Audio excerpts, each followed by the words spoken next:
अस्सलाम वालेकुम वरहमतुल्लाहि वबरकातुहू। हम फिर से लेके आ चुके हैं आपके लिए विजन टॉक्स का न्यू सीजन, जिसमें आपके लिए लेके आए हैं स्टूडेंट की नई कहानियां, स्ट्रगल एंड डेडिकेशन। तो चलो उनसे मिलके जानते हैं उनकी कहानियां। જોડ્યા છે પઠાણ મિસબાબેન કે જેમણે ગુજરાત બોર્ડમાં A2 ગ્રેડ મેળવીને મુસ્લિમ સમાજનું ગૌરવ વધાર્યું છે। તો ચાલો આપણે જાણીએ એમણે વર્ષ દરમિયાન કેવી રીતે મહેનત કરી અને કેવી રીતે A2 ગ્રેડ મેળવ્યો છે। તમે તમારા વિશે થોડું જણાવશો? મારું નામ પઠાણ મિસબા ખાતુન અનવર અહેમદ છે। મારા પપ્પાની કરિયાણાની દુકાન છે અને મમ્મી હાઉસવાઈફ છે। તમે વિચાર્યું હતું કે તમારું રિઝલ્ટ આટલું સરસ આવશે? વિચારેલું તો હતું કે 90% આવશે, પણ એથી થોડા ઓછા આવ્યા છે। જ્યારે તમે પહેલી વાર રિઝલ્ટ જોયું ત્યારે તમને કેવું લાગ્યું? કે એથી થોડી સારી મહેનત કરી હોત તો વધુ સારા પર્સન્ટેજ આવશે। વર્ષ દરમિયાન તમે કેવી મહેનત કરી? ફેમિલી તરફથી બી સપોર્ટ હતો અને ઘરની બી કેટલીક પ્રોબ્લેમ્સમાંથી તો બી પછી મહેનત કરી છે। વર્ષ દરમિયાન તમે બીજી કેવી મુશ્કેલીનો સામનો કર્યો જે તમને અભ્યાસમાં પણ થોડું અડચણરૂપ થઈ હોય? જે બી અમુક ગર્લ્સની ફેમિલીની પ્રોબ્લેમ હોય એના કારણે જેવી સ્ટડી હોય એની ઉપર બી કેટલી ઇફેક્ટ પડી છે। તમે સ્કૂલ અને ટ્યુશન તરફથી ફેકલ્ટીનો કેવો સપોર્ટ રહ્યો? સ્કૂલ અને ટ્યુશન બંનેમાંથી બહુ સપોર્ટ હતો અને પ્લસ ઘરથી બી બહુ સપોર્ટ હતો। બહુ સરસ। તમે વર્ષ 12માં તમે અભ્યાસ કર્યો, તમારો ફેવરેટ સબ્જેક્ટ કયો હતો? મારું ફેવરેટ સબ્જેક્ટ સ્ટેટિસ્ટિક્સ હતો। અને કેવો સબ્જેક્ટ જેમાં તમારે વધુ મહેનત કરવી પડી હોય કે જેમાં તમને થોડું સ્ટ્રગલ કરવું પડ્યું હોય? વધારે હાર્ડ થોડું સબ્જેક્ટ હોય તો અકાઉન્ટ। ઓકે। આગળ ફ્યુચર વિશે તમે શું વિચાર્યું છે? આગળ તમે શું બનવા માંગો છો, શું કરવા માંગો છો? મારે ફ્યુચરમાં સીએ સીએ બનવું છે। ઓકે। અત્યારે 11-12 કોમર્સમાં અભ્યાસ કરતા વિદ્યાર્થીઓ માટે તમે શું સજેશન આપવા માંગશો? કે અભી જે બી એમનો ટાઈમ છે એ સ્ટડીની ઉપર જ લગાવે, બીજી કોઈ બી વાતમાં ધ્યાન ના આપે અને વધારે સારી રીતે મહેનત કરે। બહુ સરસ। મિસબાબેન સાથે વાત કરીને આપણે બહુ સારું લાગ્યું। મિસબાબેન, તમારી જોડે વાતચીત કરીને બહુ સારું લાગ્યું। All the best for your future. સારું ભણો, સારું આગળ વધો અને મા બાપનું નામ રોશન કરો। Thank you. આપણી સાથે જોડાયા છે વોરા ઇસરતબેન કે જેમણે ગુજરાત બોર્ડની એક્ઝામમાં A2 ગ્રેડ મેળવીને આપણા મુસ્લિમ સમાજનું ગૌરવ વધાર્યું છે। ઇસરતબેન, તમે તમારા વિશે થોડું જણાવશો? મારું નામ વોરા ઇશરતબેન નાસિર મોહમ્મદ। મારા પપ્પા બિઝનેસમેન છે, મારી મમ્મી હાઉસવાઈફ છે। જ્યારે તમે 12માનું રિઝલ્ટ જોયું ત્યારે તમને કેવું લાગ્યું? મેં 12માનું રિઝલ્ટ જોયું તો પહેલાં તો ભરોસો ના થયો, પછી ખુશી થઈ। કે આટલું સરસ રિઝલ્ટ આવ્યું? તો વર્ષ દરમિયાન તમે કેવા પ્રમાણે મહેનત કરી? વર્ષ દરમિયાન મહેનત કરી થોડી બહુ, પછી એન્જોય કર્યું। તો કેટલા કલાક દિવસમાં તમે વાંચ્યા? મોસ્ટલી હું નાઇટ સ્ટડી પ્રિફર કરતેલી, કેમ કે રાતે સારું વાતાવરણ હોય, શાંત વાતાવરણ। વર્ષ દરમિયાન તમે અભ્યાસ બાબત તમને કેવા પ્રકારની મુશ્કેલીઓનો સામનો કરવો પડ્યો?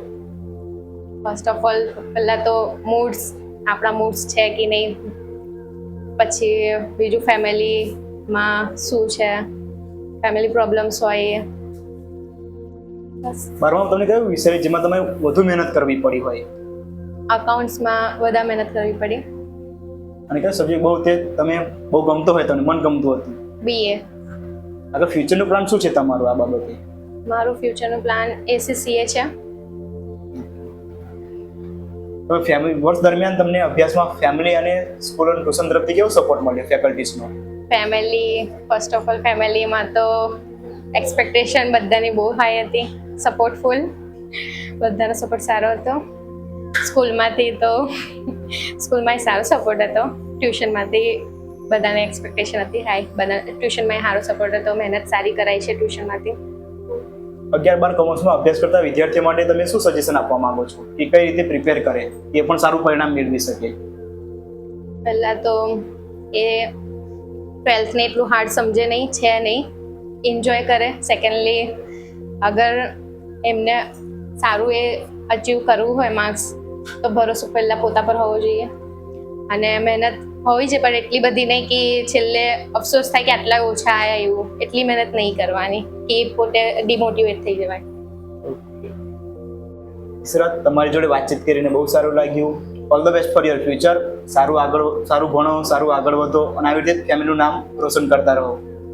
Thank you sir. આપણી સાથે જોડાયા છે વોરા દાનિયાબેન કે જેમણે HSC બોર્ડમાં 77% મેળવીને ફેમિલીનું અને આપણા મુસ્લિમ સમાજનું ગૌરવ વધાર્યું છે। આપણે જાણીએ એમણે વર્ષ દરમિયાન કેવી મહેનત કરી છે। દાનિયાબેન, તમારા વિશે થોડું જણાવશો અમને? મારું નામ વોરા દાનિયા સોહિલભાઈ છે। મારા પપ્પા ફેરીનો ધંધો કરે છે અને મમ્મી હાઉસવાઈફ છે। ઓકે। ત્યારે તમે રિઝલ્ટ જોયું તમારું ઓનલાઈન, તો તમને કેવું લાગ્યું? મારું જ્યારે રિઝલ્ટ આવ્યું ત્યારે હું જોઈને ખૂબ જ ખુશીની લાગણી અનુભવતી હતી, કારણ કે મારું ધાર્યા કરતાં વધારે પરિણામ આવ્યું હતું અને તેનાથી મારા માતા પિતા બી ખૂબ જ ખુશ હતા. બહુ સારું. તમે વર્ષ દરમિયાન કેવી મહેનત કરી? અમે વર્ષ દરમિયાન સ્કૂલમાં બી ઘણી ટીચર્સ તરફથી મહેનત કરાવતા હતા અને ટ્યુશનમાં બી અમે ખૂબ મન લગાવીને અને મહેનત કરી છે. વર્ષ દરમિયાન તમને અભ્યાસમાં કેવી મુશ્કેલીનો સામનો કરવો પડ્યો? અમે વર્ષ દરમિયાન અમુક વિષય એવા હતા કે જે ના ફાવે એની પાછળ અમે ખૂબ જ મહેનત કરી અને જે કામ લાગે કે આવડે છે એવામાં મહેનત કરી, પણ જેમાં નહોતું આવડતું એમાં વધારે અમે મહેનત કરી છે. કયો સબ્જેક્ટ જે હતો જેમાં તમારે વધારે મહેનત કરવી પડી હોય? એ એવો વિષય છે જે અકાઉન્ટિંગ છે, જેમાં અમને તેમાં જવાબો લાવવા ખૂબ મુશ્કેલ પડી જતા હતા, એટલે એ વિષય થોડોક હાર્ડ લાગતો હતો. કયો વિષય જેમાં તમને થોડું ફાવતું હતું? એ વિષય છે સ્ટેટિસ્ટિક અને BA, કારણ કે તેમાં સહેલાઈથી અને આમ વહેલી સમજણ પડી જતી હતી. અભ્યાસ બાબતે તમારું ફ્યુચરમાં શું પ્લાન છે? શું વિચાર્યું છે આગળ તમે કરવાનું? આગળ અમે BCom કરીને જોડે સાથેની CA ની તૈયારી કરવાનો વિચાર છે. બહુ સરસ. અત્યારે 11 અને 12 કોમર્સમાં અભ્યાસ કરતા વિદ્યાર્થીઓ માટે તમે શું સજેશન કરવા માંગો છો કે કઈ રીતે તૈયારી કરે એ પણ સારું પરિણામ મેળવી શકે? 11-12 વાળાને હું એટલું જ કહેવા માંગીશ કે અકાઉન્ટિંગમાં થોડુંક વધારે ધ્યાન આપે, કારણ કે તેમાં જવાબ લાવવા ખૂબ મુશ્કેલ પડી જાય છે અને ઇકો BA જેવા વિષયમાં જે કીઝ આવે છે પોઈન્ટ્સની એ બનાવીને સહેલાઈથી તે લોકો મોડે કરી શકે છે. હું તેમને એટલું જ કહીશ કે તે ખૂબ મહેનત કરે અને ટાઈમ મેનેજમેન્ટથી મહેનત કરે તો તે જે ધાર્યું પરિણામ મેળવી શકે છે. બહુ સરસ. તમારી સાથે વાત કરીને સારું લાગ્યું. All the best. આપણી સાથે જોડાયા છે વોરા તસલીબેન કે જેમણે ગુજરાત બોર્ડમાં 75% મેળવીને મુસ્લિમ સમાજનું અને પોતાના પરિવારનું નામ રોશન કર્યું છે. આજે આપણે એમની સાથે વાતચીત કરીએ કે વર્ષ દરમિયાન કેવી રીતે મહેનત કરી. તસલીબેન, તમારા વિશે થોડું જણાવશો? મારું નામ વોરા તસ્લીમ સોહેલભાઈ છે. મારા પપ્પા બિઝનેસમેન છે, એ ટેલર છે અને મારી મમ હાઉસવાઈફ છે. જ્યારે તમે રિઝલ્ટ જોયું 12માનું ત્યારે તમને કેવું લાગ્યું? પહેલાં તો રિઝલ્ટ જોઈને મને ઉમ્મીદ નથી કે મારા આટલા સારા આવી જશે માર્ક્સ, અને પછી ખુશી થઈ કે આટલા સારા આવ્યા. વર્ષ દરમિયાન તમે કેવા પ્રકારની મહેનત કરી કે જ્યારે તમે આવું સારું પરિણામ લાવી શક્યા?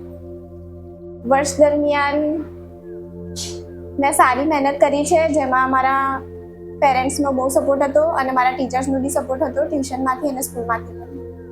અભ્યાસ દરમિયાન તમને કેવા પ્રકારની મુશ્કેલીઓનો સામનો કરવો પડ્યો? અભ્યાસ દરમિયાન થોડી બહુ મુશ્કેલીઓ હતી, નાની મોટી, પર એમાં મને મારા ટીચર્સથી પણ થોડો સાથ મળ્યો. 12મામાં એવો કયો વિષય હતો જેમાં તમારે વધુ પ્રમાણમાં મહેનત કરવી પડી હોય?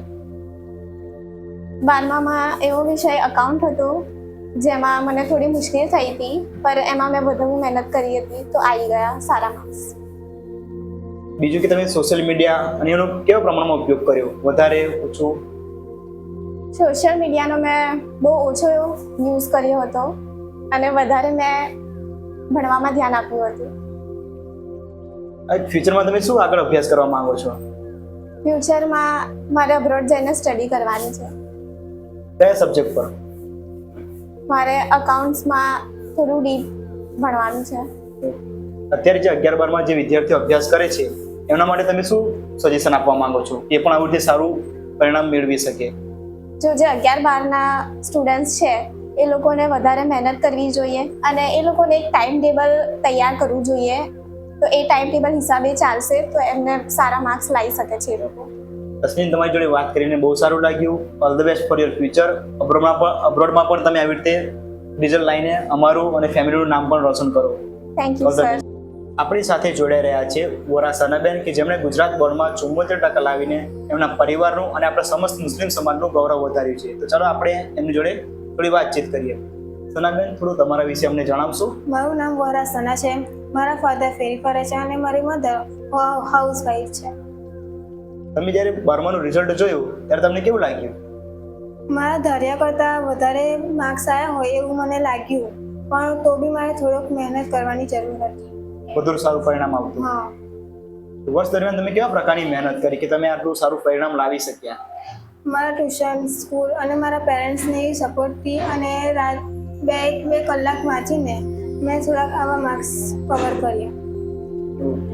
તો વર્ષ દરમિયાન તમે અભ્યાસમાં કેવા પ્રકારની મુશ્કેલીઓનો સામનો કરવો પડ્યો? મારા અમુક શું કહે ફિઝિકલ પ્રોબ્લેમ્સ, પછી ઘરની પ્રોબ્લેમ્સ, એ બધા પ્રોબ્લેમ્સનો સામનો કરવો પડ્યો. તો પણ આ ધાર્યા પરિણામો લાવવાની મેં તક રાખી. એવો કયો વિષય હતો કે જેમાં તમે વધારે મહેનત કરવી પડી હોય? અકાઉન્ટમાં મને વધારે મહેનત કરવી પડી એવું લાગે. વર્ષ દરમિયાન તમે અભ્યાસની સાથે સોશિયલ મીડિયાનો કેવો ઉપયોગ કર્યો? સોશિયલ મીડિયામાં મેં જેમ કે હાર્ડ સબ્જેક્ટ જેવા કે અકાઉન્ટ્સ, થિયરિકલ સબ્જેક્ટમાં જેમ કે ઇકો, બીએ એવા વિષયોમાં મેં લાઈવ જોઈને મેં એનો સોશિયલ મીડિયાનો ઉપયોગ કરીને મેં કેવી રીતે એને હરખી રીતે એ કરવું, સમજવું, એ મેં સોશિયલ મીડિયાનો ઉપયોગ કરીને સમજવું. હવે આગળ તમારું ફ્યુચરમાં શું પ્લાન છે અભ્યાસ બાબતે? તમે શું કરવા માંગો છો? આગળ અત્યારે તો મેં બીકોમ લઈને આગળ CS કરવાનું વિચાર્યું છે. બહુ સરસ. અત્યારે જે 11 અને 12માં અભ્યાસ કરતા વિદ્યાર્થીઓ છે એમના માટે તમે શું કહેવા માંગો છો? શું સજેશન આપશો કે પણ આવું ધારેલું પરિણામ લાવી શકે? અત્યારે 11 અને 12ના સ્ટુડન્ટોને એ જ કહેવા માંગીશ કે તમારો ટાઈમનો સદુપયોગ કરો અને તમે તમારું ટાઈમ ટેબલ બનાવો. તમે ટાઈમનું એવી મેનેજ કરો જેથી તમે તમારા ધાર્યા ગોલ, તમે ધાર્યા પરિણામ સુધી તમે પહોંચી શકો. બહુ સરસ. સનાબેન, તમારી જોડે વાત કરીને બહુ સારું લાગ્યું. ઓલ ધ બેસ્ટ તમારા ફ્યુચર માટે કે તમે આગળ બીકોમની સાથે CS પણ બહુ સારી રીતે કરી શકો અને એમાં પણ બહુ સારું ધારેલું પરિણામ લાવી શકો. Thank you sir.